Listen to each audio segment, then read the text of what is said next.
ನೀವೆಲ್ಲರೂ ಈ ಸ್ಪಂದನ ವಾಹಿನಿಯಲ್ಲಿ ಹೊಸ ಸಾಧಕರಿಗಾಗಿ ಕುತೂಹಲರಾಗಿ ಕಾದುವಿರಿ.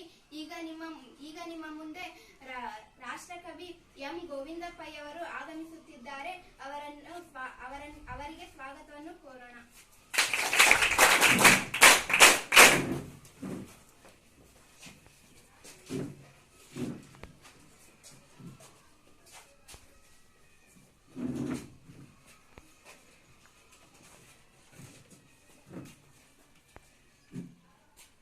ಇವರು ತನ್ನೂರು ಕೇರಳಕ್ಕೆ ಸೇರಿದ್ದನ್ನು ಕಂಡು ಹಳಹಳಿಸಿದ್ದ ಅಪ್ಪಟ ಕನ್ನಡ ಪ್ರೇಮಿ.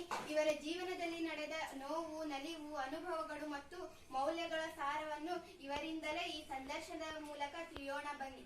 ಸರ್, ನಿಮ್ಮ ಪರಿಚಯ ಮಾಡಿಕೊಳ್ಳಿ. ನನ್ನ ಹೆಸರು ರಾಷ್ಟ್ರಕವಿ ಮಂಜೇಶ್ವರ ಗೋವಿಂದ ಪೈ. ನಾನು 1883 ಮಾರ್ಚ್ 23ರಂದು ಕಾಸರಗೋಡು ಜಿಲ್ಲೆಯ ಮಂಜೇಶ್ವರದಲ್ಲಿ ಜನಿಸಿದೆ. ನನ್ನ ತಂದೆಯ ಹೆಸರು ಸಾಹುಕಾರ ತಿಮ್ಮಪ್ಪೈ, ತಾಯಿ ದೇವಕಿಯಮ್ಮ. ಸರ್, ನಿಮ್ಮ ಶಿಕ್ಷಣದ ಕುರಿತು ಸ್ವಲ್ಪ ಹೇಳ್ತೀರಾ? ನಾನು ಪ್ರಾಥಮಿಕ ಮತ್ತು ಪ್ರೌಢಶಾಲಾ ವಿದ್ಯಾಭ್ಯಾಸಗಳನ್ನು ಮಂಗಳೂರಿನಲ್ಲಿ ಮುಗಿಸಿದೆ. ಪದವಿ ಶಿಕ್ಷಣಕ್ಕಾಗಿ ಮದ್ರಾಸಿಗೆ ಹೋಗಬೇಕಾಯಿತು.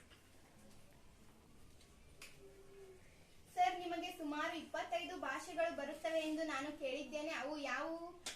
ಕೊಂಕಣಿ, ಕನ್ನಡ, ಇಂಗ್ಲಿಷ್, ಮರಾಠಿ ಮತ್ತು ಇತ್ಯಾದಿಗಳನ್ನು ಕಲಿತಿದ್ದೇನೆ. ಸರ್, ನೀವು ದೇಶೀಯ ಭಾಷೆಗಳಲ್ಲದೆ ವಿದೇಶಿಯ ಭಾಷೆಗಳನ್ನು ಕೂಡ ಕಲಿತಿದ್ದೀರಿ. ಇದು ಈಗಿನ ದಿನಮಾನಗಳಲ್ಲಿ 2-3 ಭಾಷೆಗಳನ್ನು ಕಲಿಯುವುದು ಕೂಡ ಅಸಾಧ್ಯವಾದುದು. ಅದು ಹೇಗೆ ಸಾಧ್ಯವಾಯಿತು ನಿಮಗೆ? ನಾನು ಮಂಗಳೂರಿನಲ್ಲಿ ಇದ್ದಾಗ ಸ್ವಲ್ಪ ಭಾಷೆಗಳನ್ನು ಕಲಿತಿದ್ದೆ. ಪದವಿ ಶಿಕ್ಷಣಕ್ಕಾಗಿ ಮದ್ರಾಸಿಗೆ ಹೋದಾಗ ಅಲ್ಲಿ ಸ್ವಲ್ಪ ಭಾಷೆಗಳನ್ನು ಕಲಿತೇನೆ. ಸರ್, ನಿಮ್ಮ 2 ಸುಂದರವಾದ ಖಂಡಕಾವ್ಯಗಳು ಯಾವುವು? ಗೋಲ್ಗತ ಮತ್ತು ವೈಶಾಖ. ಸರ್, ನಿಮ್ಮ 2 ಕವನ ಸಂಕಲನಗಳು ಯಾವುವು? ಗಿಳಿವಿಂಡು ಮತ್ತು ನಂದಾದೀಪ. ಸರ್, ನಿಮ್ಮ ಅನುವಾದಿತ ಕೃತಿಗಳು ಯಾವುವು? ಶಿಶು ಮತ್ತು ವಿದಾಯ ಎಂಬ ಕನ್ನಡ ಸಾಹಿತ್ಯಕ್ಕೆ ಅನುವಾದಗೊಂಡವು.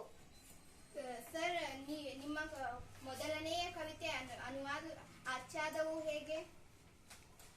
ಮಂಗಳೂರಿನಲ್ಲಿ ಸುವಾಸನಿ ಎಂಬ ಪತ್ರಿಕೆಯು 1900ರಲ್ಲಿ ಪ್ರಕಟವಾಯಿತು. ತದನಂತರ ಗಿಳಿವಿಂಡು ಮತ್ತು ನಂದಾದೀಪ ಎಂಬ ಕವನ ಸಂಕಲನಗಳು ಪ್ರಕಟವಾದವು. ಸರ್, ನೀವು ರಚಿಸಿರುವ ಜೀವನ ಚರಿತ್ರೆಗಳು ಯಾವುವು?